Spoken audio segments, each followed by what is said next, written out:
Shivaya.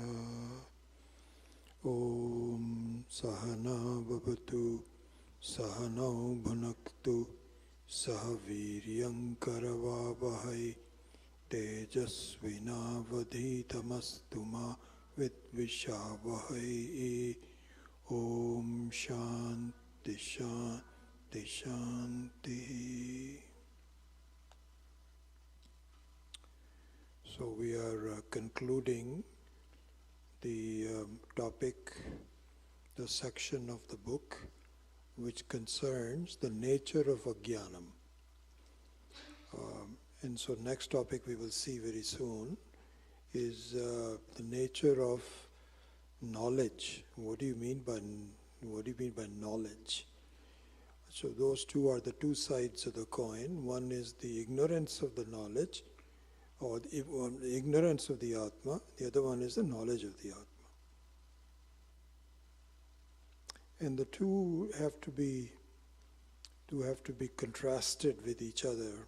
So it's a good thing. One thing follows the other. So the one thing we were discussing about the ignorance was the fact that the Atma is the light, and the Anatma is the lighted. So just like you have a light, we were talking about the Natak of Deepa Prakaranam, that in a place where is some play happening, there's a lot of things happening in the play. There's some dancers, some people, and so on. And then there is an important thing, which is the light of, let's say, a lamp, which is lighting up the whole dance. And so the light really doesn't participate in the dance. That is all based on karma, action, mind, body, sense organs, reactions. There's a lot happening in a play. But there is also a very important thing in the whole thing, which is a light. Because none of this can really take place unless there is a light. And the light in this particular, this is all given in great detail in the Natak of Deepa Prakaranam, the whole chapter of Panchadashi. And so the light can, it's very possible, you can just imagine this, that and this does happen. I understand that the President of India, she was speaking in Orissa, and somehow the whole thing, just the power blew, and her whole hall became dark.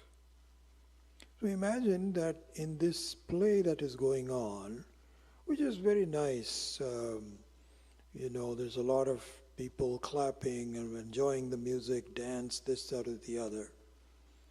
But there is one thing which is making it all happen, which is the light on them. Imagine that there is a break in the light. The whole thing will just really collapse. There'll be no dance, there will be no clapping. People all will be looking at each other and saying, how long is this going to continue? Should we walk out? This is the end. There is no action, there is no relationship, there is no emotion, there is no enjoyment, nothing. All because of the fact that there is a light, and the light is not participating in a way. In a way it is participating because it is lighting up everything. It is making the things possible to be action-oriented. But in other ways it is not participating, it's just sitting there, lighting. And of course, we know that the light, especially in a country like India where power is a big problem, it can go anytime. It's very unreliable. At the most inopportune time, the power goes. So the light itself is anitya. It is not nitya. It is not constant. It is moving. That's the light. Very similar to that is the light of the Atma. But with a big difference. Big difference. And this will become the first paragraph of the nature of knowledge. It will become now, we'll get into that. But to get to that state, there is a very interesting example that Swami Akhandananda had pointed out, which I promised to you in the last class, and so I'll say that now. So it appears that there was a Mahatma where two shishyas, two students approached him and said, Mahatma Ji, we've heard a lot about you. We are aspirants of this knowledge, and can you please accept us as your students, and we would like to learn from you.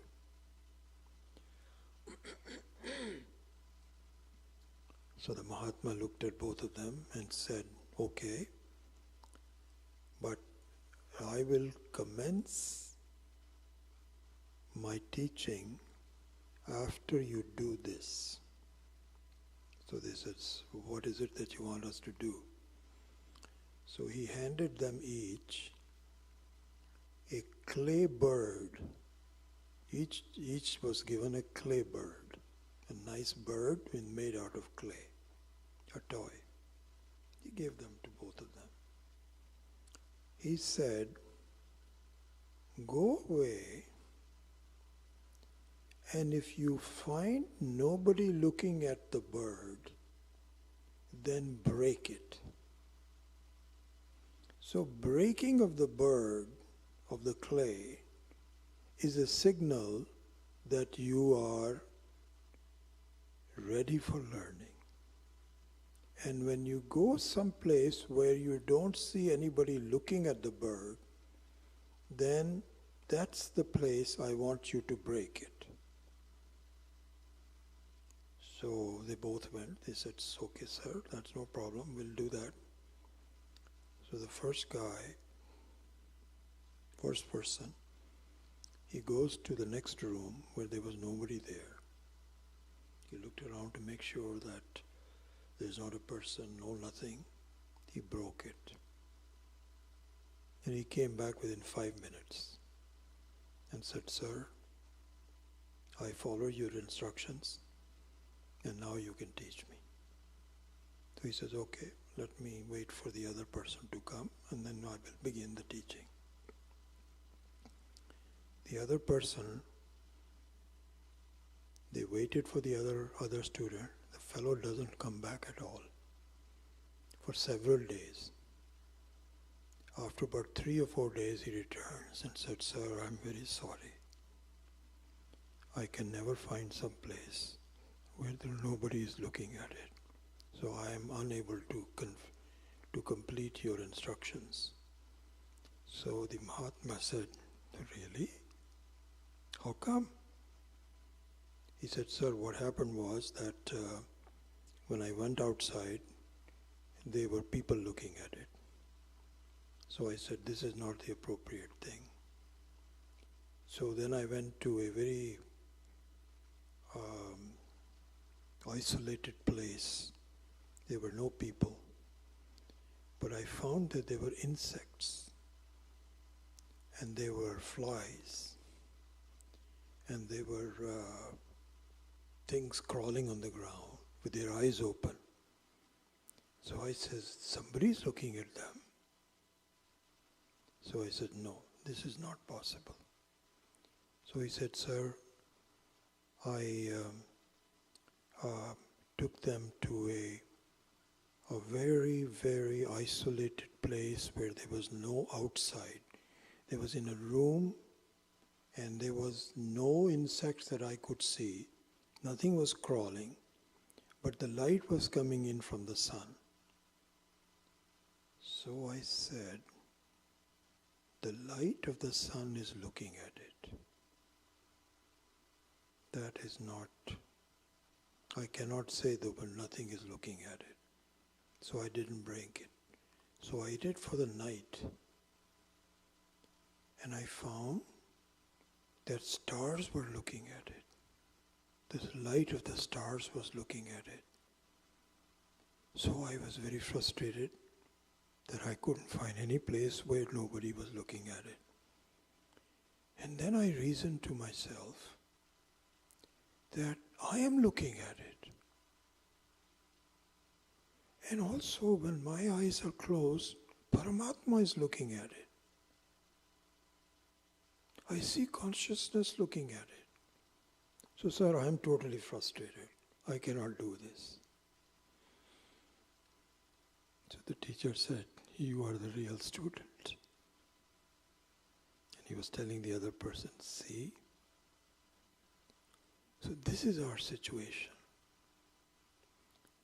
We do not realize." So if you look at the light of this lamp, which is lighting up this dance, it's functioning as exactly the same way, that it is really lighting up something.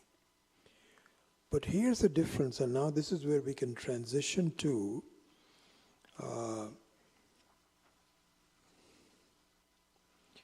I'll wait for just a second. I'll complete this. This is a little bit incomplete at the moment, but it sets the stage for the knowledge, the analysis of the knowledge in a minute.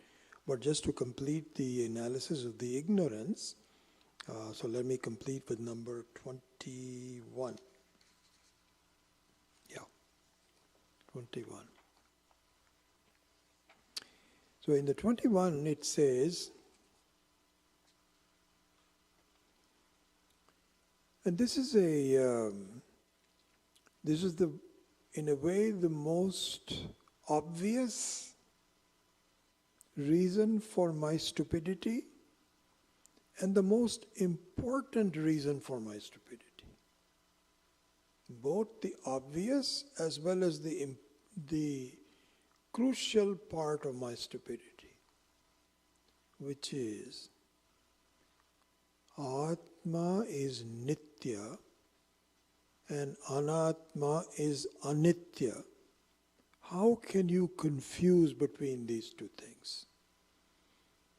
One which is unchanging and one which cannot be unchanging for a second. And you are confusing those two things? This is idiotic.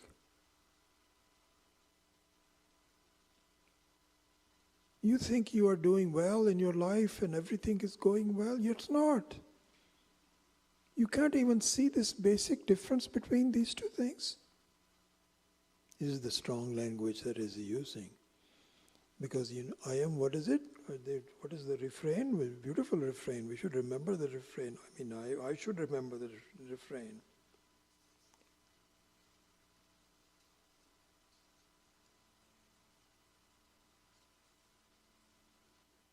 Kim ajnanam ataf param.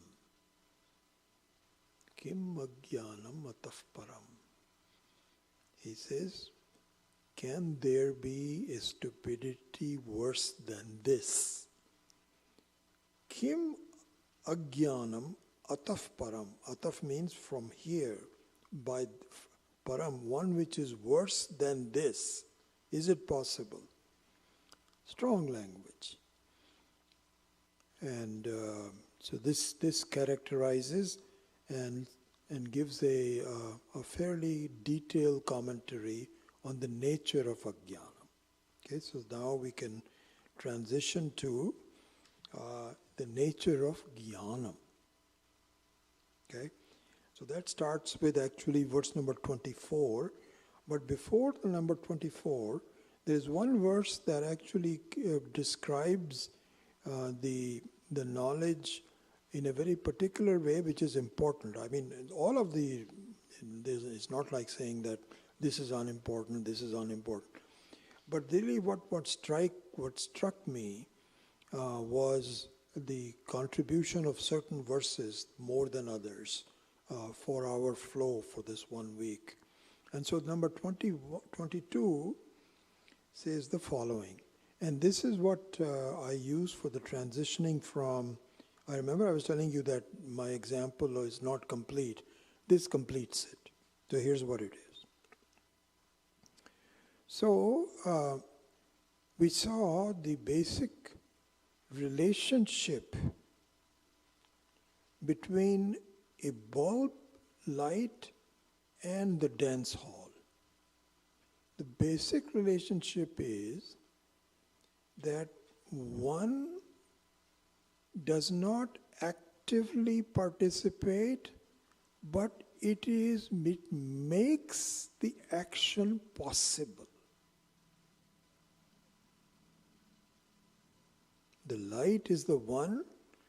It is not necessary for it to participate in the action of the drama, but it is the drama itself is not possible without the light. This is the basic relationship. So now we come to the knowledge of the Atma, the fundamentals of the knowledge of the Atma. The knowledge of the Atma is that just like this bulb light, nothing is possible without the Atma. The Atma is the ultimate light that makes the entire life possible. And it does it without participating.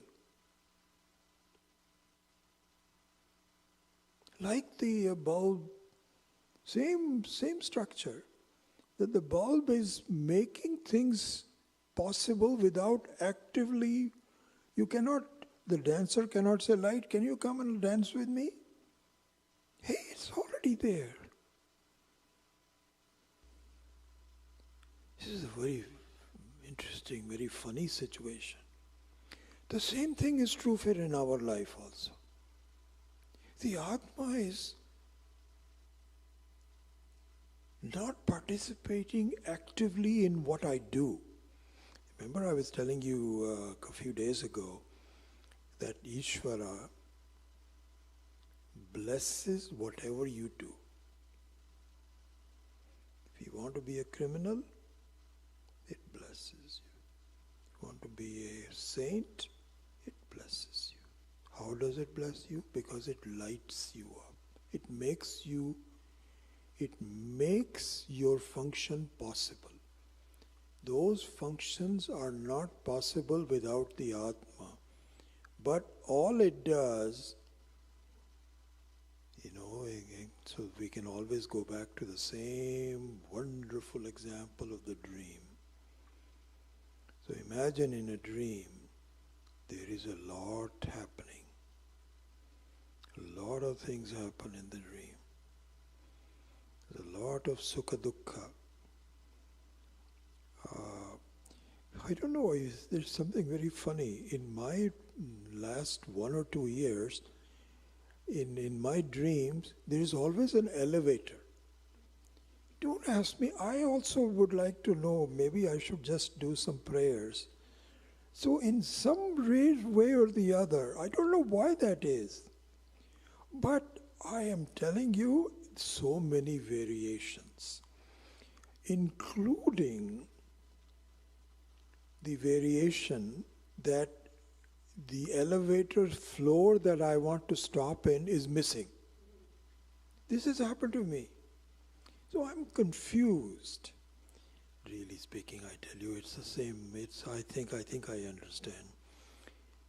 my attempt to complete my understanding, and I'm still searching. It's not as though I'm completely done yet. I'm getting there, but the mithyatvam of the world is not completely there. So I'm searching. So this is kind of like, I find this is the connection between elevators, and that I'm looking. What floor do I want to go to? And then I get there, I find this is the wrong floor. So something like that. So anyway, there is a lot of things happening in the dream. I remember sometime, a long time ago, I would have dreams of snakes, and that is the worst. And then I got an advice from someone. This is like I was 16 or 17-year-old. Because at that time we used to see a lot of snakes. And so it was very much and we were afraid of it. And I got an advice from someone which was very useful to eliminate the nightmare, not a nightmare, but some dreams of snakes. He said, do this. I don't remember who that told me, but it was very good. He says, before you go to sleep, visualize a snake and tell it, I am not afraid of you. You can come. I tell you, that really worked. It took a little while, it was not instantaneous, but and this was like about, 50, 70, 60 years old. Anyway, there is a lot happening in the dreams, lot happening. And by the way,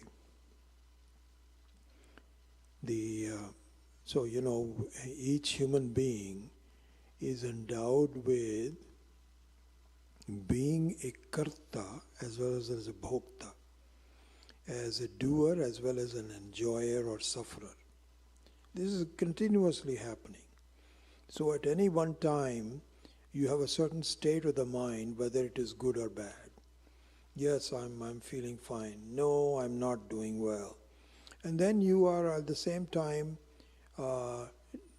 starting to do something else to alleviate or to obtain, whatever it is. So you have the kartritvam and the bhoktritvam throughout.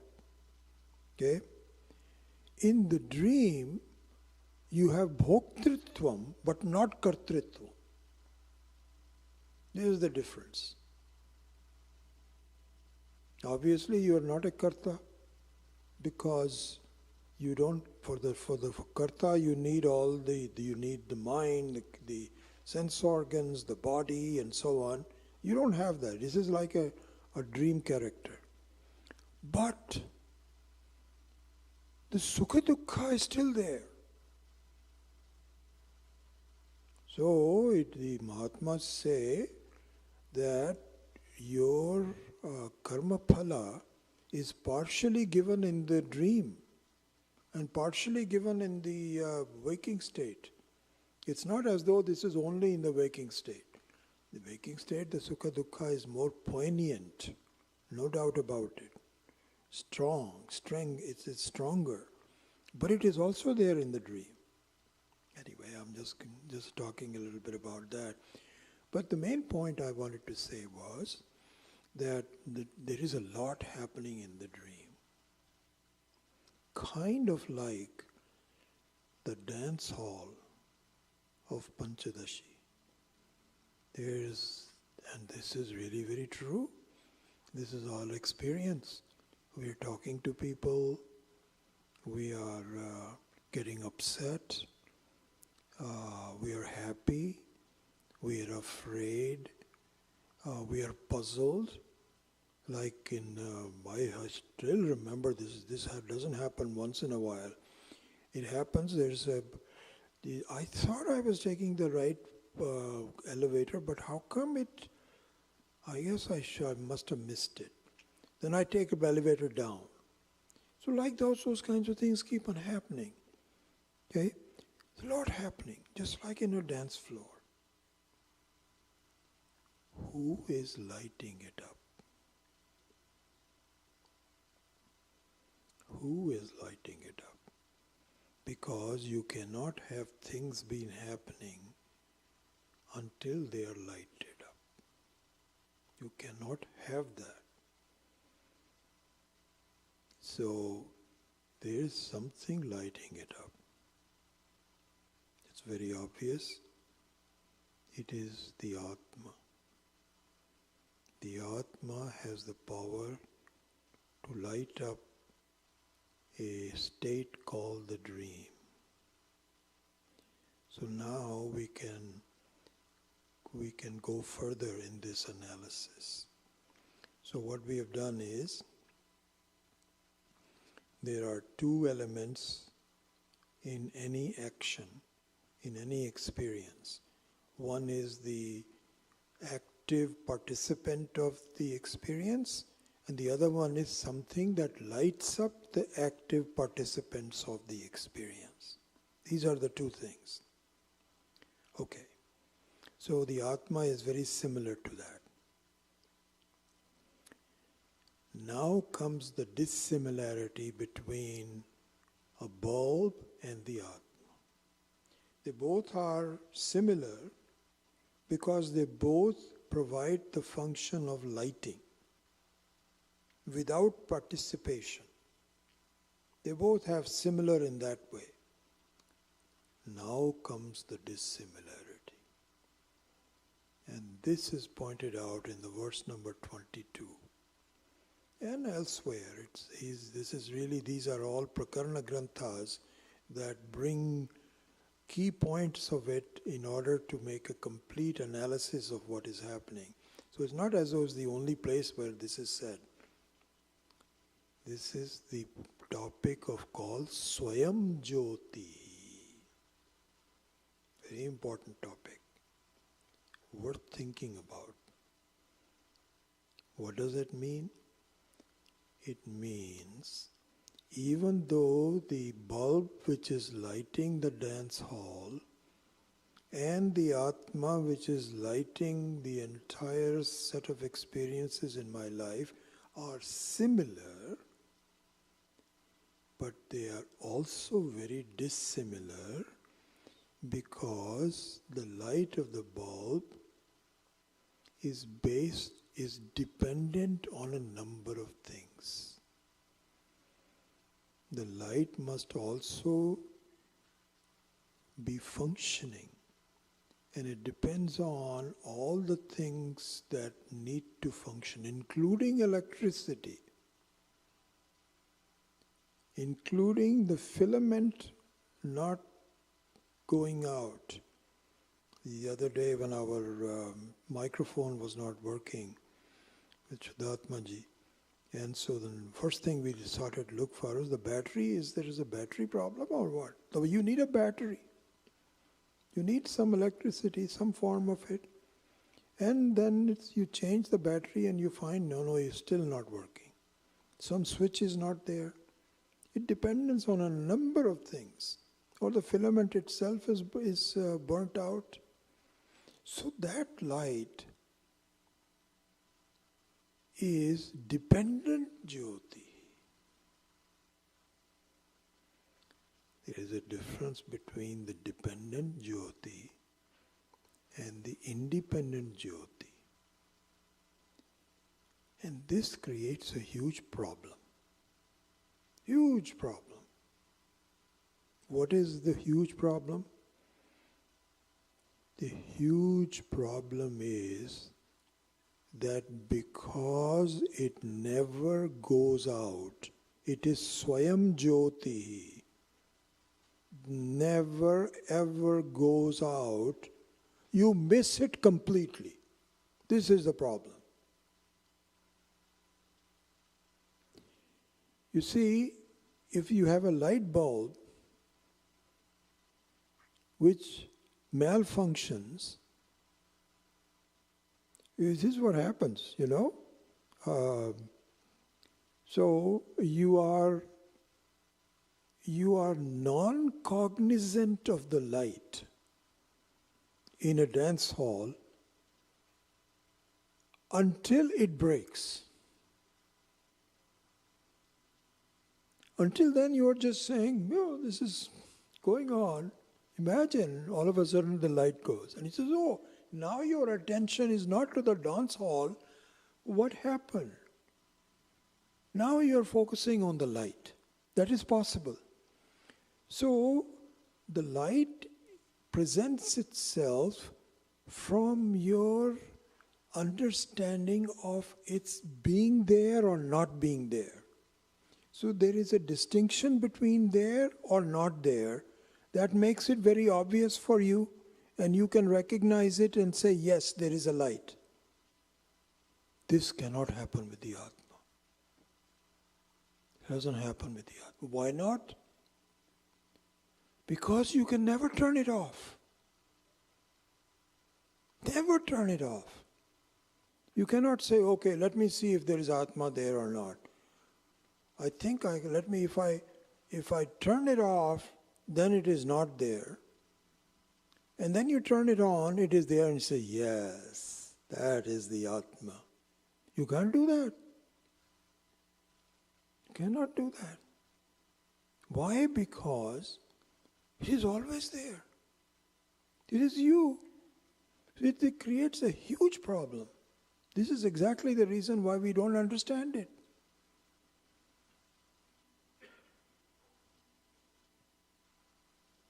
You know, there is a section in Kenopanishad,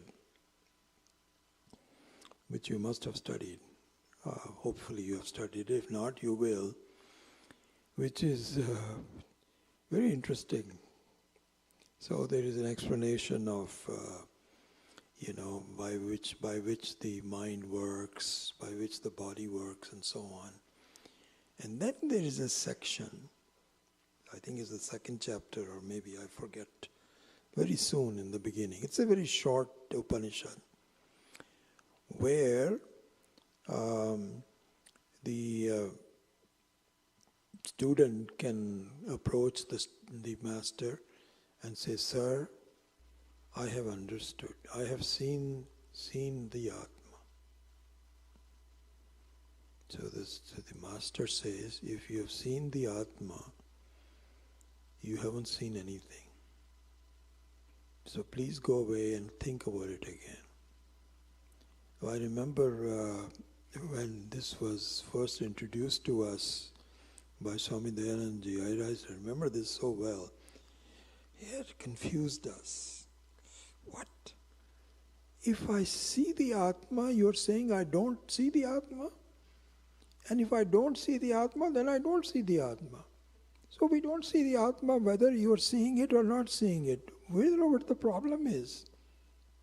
And I think Swamiji must have explained this quite well and so on, but didn't register. This is all part of the eligibility.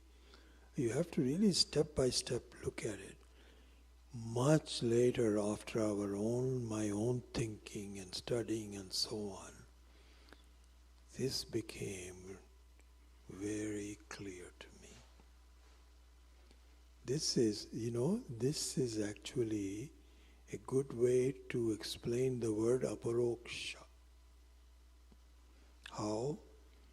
Because the Atma is not something that you can see, but you cannot see without it.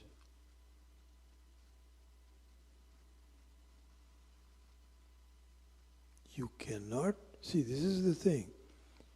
The Atma is not like a light bulb which is lighting which you can see. You can objectify a light bulb which is lighting up a dance hall. So you can see it, and therefore you can prove it. Hey, was there light in that place? Yes, there was a light, I saw it. In fact, we turned it off after the dance was over. So you can objectify it, you can confirm it, you know it. You can't do that with the Atma. So the Kena Upanishad says, please, please, please, understand this. You cannot see it, but doesn't mean it is not there. was, don't you see that you cannot see anything without it? In the Kenopanishad, the same Upanishad, in the Kenopanishad, the further down, I think we had taught this in the class in California.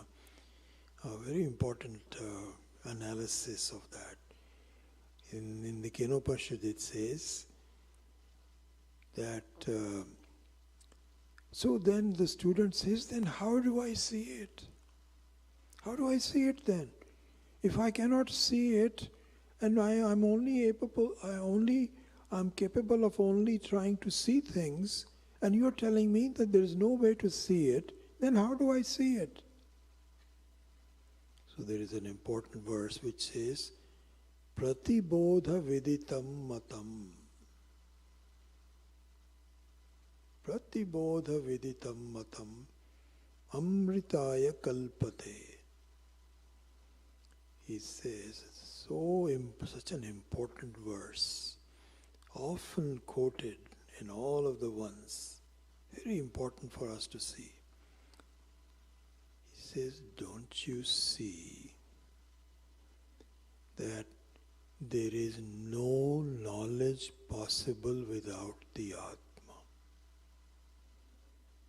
There is no experience without the Atma. The presence of experience is the presence of the Atma. Pratibodha viditam. There in the Shankara Bhashya, Adi Sankara's Bhashya, on that particular verse, he also says, Bodham prati. In every bodha here means any particular knowledge. When you're saying that I am seeing this chair, this is a particular knowledge. You cannot say this until you have Aparoksha jnanam itself. Where did you get this? In fact, what happens is that there is no real chair, but there is a knowledge of the chair that makes the chair present. So right now itself, the jnanam itself is the very nature of things. Furthermore, the jnanam that is giving you the chair knowledge is dependent on samvit. So there is no possibility of any jnanam without the Atma. Swami Maheshananji was saying this. He was saying, this is the easiest thing to know. I don't know why people are having so much difficulty. This is the thing, that it is so easy and so you that you miss it. So this is the explanation of this word called Swayam Jyoti. Swayam Jyoti means, just imagine, what a revelation once we understand this. You have the light. Imagine, look at this. So in the case of the light bulb, there is a lot of things required for it to function. Lot of things are required. Material, this, that, or the other for it to function. And then also it is very vulnerable. Filaments can break, circuits can break. It's very vulnerable. Now come to the Atma. What does it require to be there as the lighter of everything? My God. Amazing. It doesn't need anything. By its very nature, it is the lighter. This is what is called Jnana Abdhi. It is the very, really speaking, the whole thing that we are seeing is nothing but the ocean of conscious, of jnana. I'm deliberately avoiding the word consciousness. But I have to because I'm speaking in English. I don't know what word I can use. Because if I use the word knowledge, immediately everybody thinks of knowledge of what? I'm not talking about knowledge of anything, knowledge. But it somehow, in English, it doesn't work very well. And so, jnanam is used. And so, I miss it. I miss it because it is Swayam Jyoti. And this, what does it need? It doesn't need anything. And all it does is that if because of your past karma some action is going on, it illuminates it. If you get tired of the action, and if you want to sleep, it illuminates the sleep. And he says, there is nothing going on. How do we know that the Atma is still there? Because when you wake up, you say, I have slept very well. What did you see? I saw nothing. So seeing nothingness is also the presence of the Atma. Dreaming is also the presence of the Atma. Waking up is also the presence of the Atma. Where is it not? It's not possible to eliminate. And you are it. It's not as though this is not something that you possess. This is you. Huge mistake that you're just taking it to be just a small human being. You are the very light of the whole world. Only a single light. Not multiple light. There's not multiple jnanams. All same thing. I know what really common to all of us. Everybody has a lot of differences. I'm a man, you could be a woman, you could be somebody else, you could be American, you could be British, you could be Indian. A lot of differences. Same, I know. You cannot make any difference. You cannot say, my I know is different than your I know. Imagine this. This is the Ishvara, this is Paramatma. So this Atma is really the Paramatma. Elsewhere it says, I'm actually borrowing from, I had a kind of like when I was making up these lessons, I had a plan, I was a particular time I'm going to do this, that or the other. But in the way these things happen, I'm kind of borrowing material from the front and so on. So I don't know, I'm slow or fast, we'll have to see. But let me give you another very interesting part.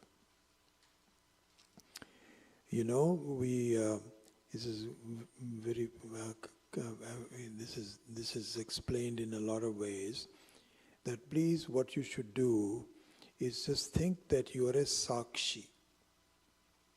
So just think you are a Sakshi. You are and this is what we have been doing also, that you are the witness and so on. I am the Sakshi.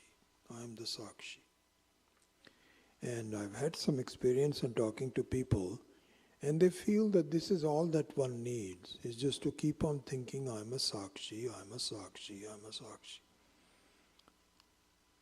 Vedanta says, I'm very sorry to tell you, this is just a small start. This is not going to give you complete freedom. You cannot. This is exactly like Swami Dayanandji criticizing, who am I? You need a complete understanding of who am I. You cannot keep on asking the question, who am I? Unless there is a complete answer. Similarly, you just say, I'm a Sakshi. We all know we are a Sakshi. How difficult it is to find that out. That I am a Sakshi is not, it's very easy for, you can ask a child, hey, do you see this? He says, yes, I see this. So you are a Sakshi. Sakshi is just a technical word in Sanskrit, but you say, are you witnessing this? Yes, I'm witnessing this. Does that give you freedom? No, it doesn't. Then what gives freedom? You have to get the details about what true Sakshitvam means. Implications of being Sakshi is the important one. Swayam Jyoti is one such thing. Just imagine. We can't even imagine how can there be a Swayam Jyoti? Well, we can at least understand it relatively. So all this kind of subtle things have to be appreciated. So the Swayam Jyoti example is given for light of a sun. This is why the sun is a very important part of our life. Because, as you know, then it is the moon is not Swayam Jyoti. The moon is lighted because of the sun. But the sun is Swayam Jyoti. Because it doesn't need anything else to light it up. It is the very lighter up. But the sun is also inert. It is also a thing. It is made out of hydrogen oxide, all kind of funny stuff that the scientists are able to find out. That also is dependent. It is also anitya. Because after a while then this whole Srishti will have to be redone. Some new sun has to be created. So in fact really the whole Srishti consists of multiple suns. You cannot have Srishti without a sun. Because you need the light and you need the heat. You cannot have life without these two things. And the life is infinite. And the number of suns are infinite. So I don't know how Ishvara designed this. He's the smartest person in the whole world. That how distant from each other the sun should be. All of that has to be designed. You cannot have two suns too close together. There's no need for that, and I don't know, some complications will be there. And yet if you have some areas that are not lighted, then again you have a problem. And so somehow or the other, the suns have to be situated in such a way that they don't get into each other, but they support each other in creating this whole Srishti. This is what the situation is. So the sun is the closest thing that comes to Swayam Jyoti. But you know what? This is what Brihadaranyaka points out also. Even though the sun is very powerful, can light up everything. If you don't block it, it lights up everything around it. The one thing it cannot light up is your thoughts.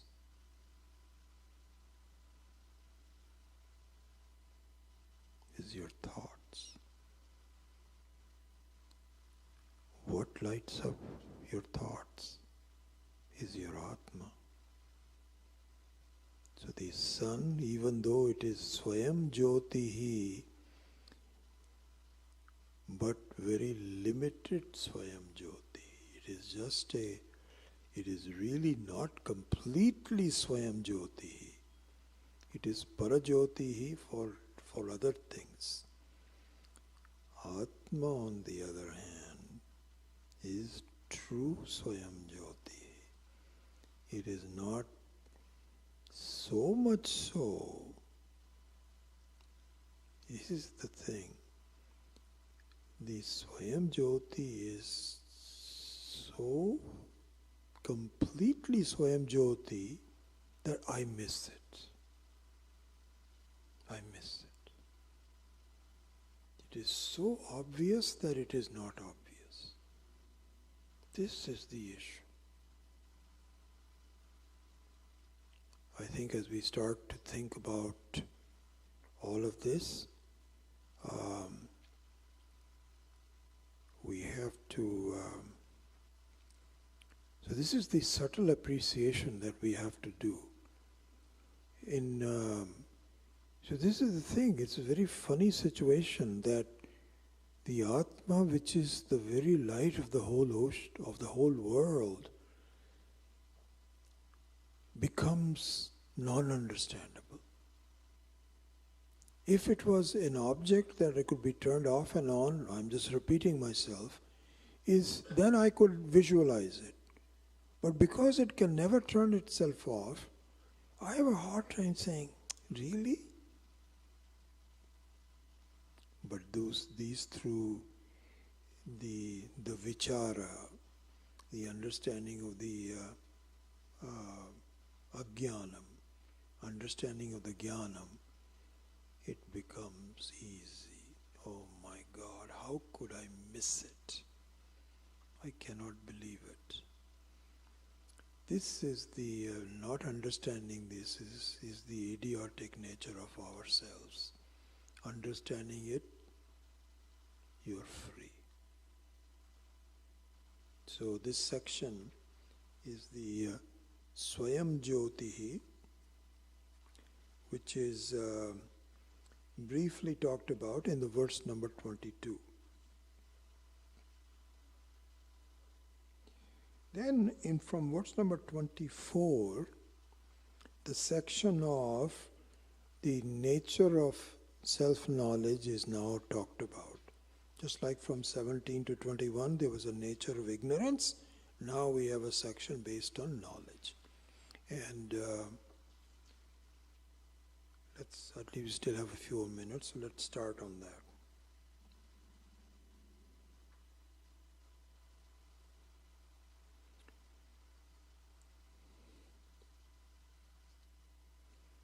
So in verse 24, from some of the notes that I got from Swami Akhandananda-ji's, there is a progression of understanding the knowledge of the self. The progression goes from, just like you have a child, Swami Dayananda used to say that, it's very interesting, same thing. He says, look at it. When the child is born, it is enveloped in total ignorance. It doesn't know anything.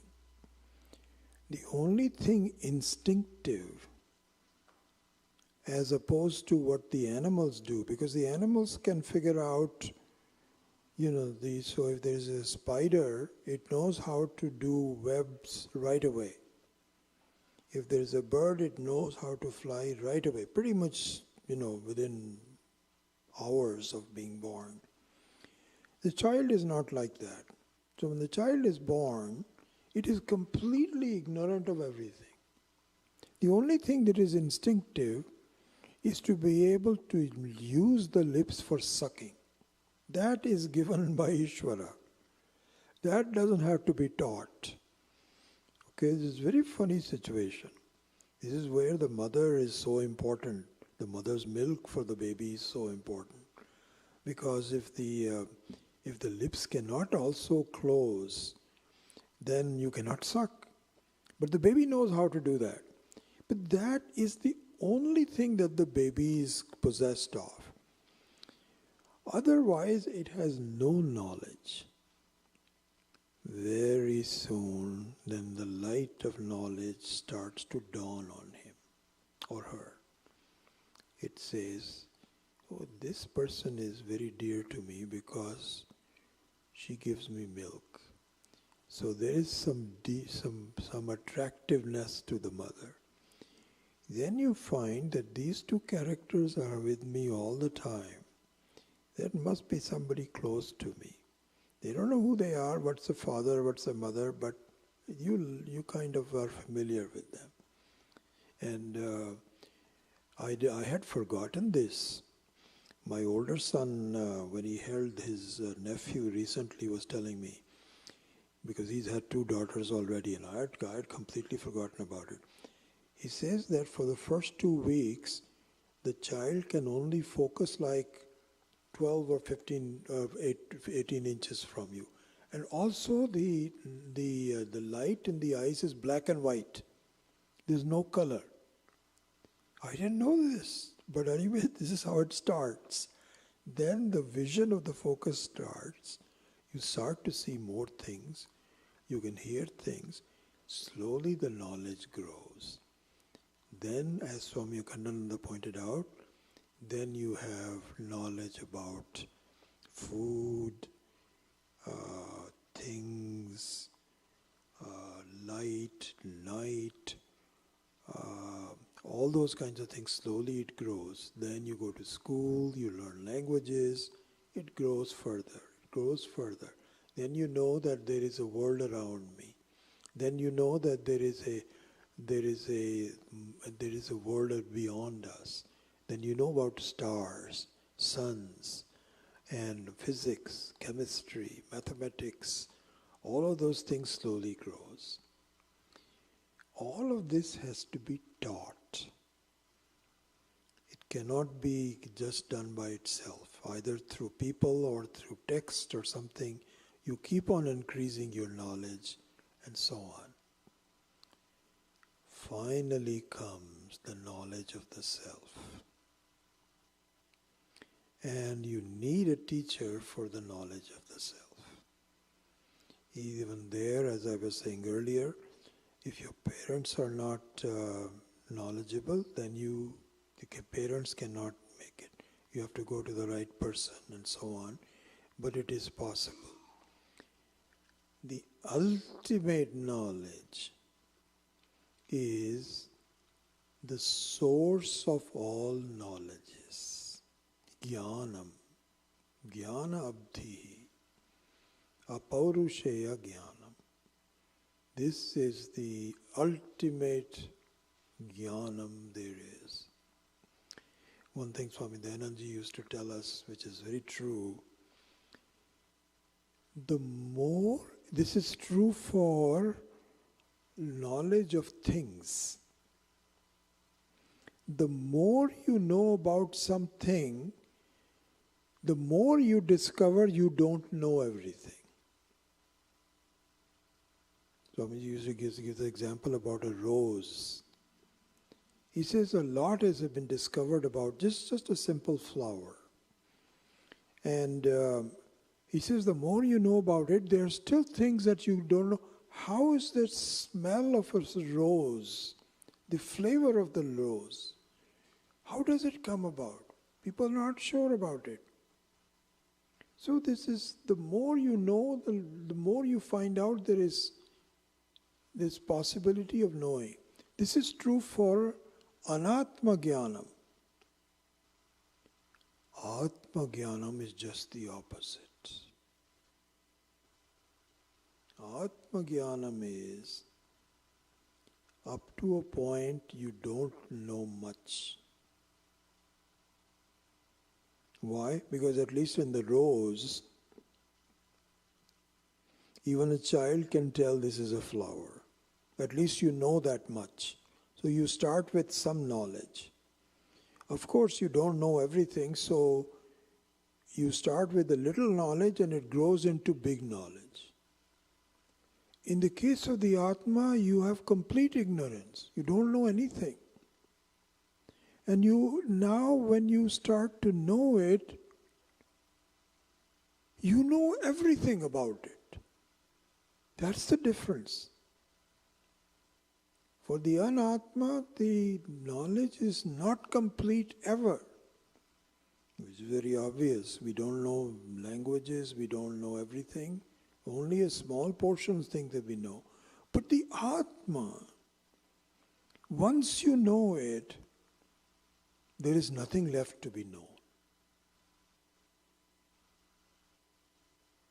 This is what, remember in one of the Upanishads, the Shishya, Sorry? It was not Yagyavalkya, it is Kathopa, where the Shvetaketu, yeah. So Shvetaketu was sent by his father to for a Gurukulam, and so he came back and he was very proud of his knowledge and everything. So much so, as the Shastra says, that when he came home, he did not do prananam to his father. He didn't touch his feet, saying that I am now bigger than my father. I know more than my dad did. My teacher has taught me so many things in these 8 years. He had a big chest like this, and he did not do pranam to his father. And his father, of course, was a wise person. So he says, Shvetaketu, let me ask you a question. I'm very happy what you did this summer. Did you ask your teacher about something by knowing which everything is known? So first of all, he didn't even understand the question. But once he repeated, he says, I don't think so. Because he taught me everything he knew, and he didn't teach me this. Will you now teach me? So this is exactly what we were saying, is that the knowledge of the Atma is so complete that you don't need anything else. It's not like saying, I know the Atma, but I still want to know something else. No. You're done. Kritakrityata. I think that will come later on in this book also. All right, so we will meet again. Om Asato Ma Satkamaya Tamaso Ma Jyotirgamaya Mrityorma Amritam Gamaya Om Purnamadav Purnamidam Purnat Purnamudachyate Purnasya Purnamad Purnameva Vashishyate Om Shanti Shanti Shanti Harihi Om Shri Gurubhyo Namaha Harihi Om.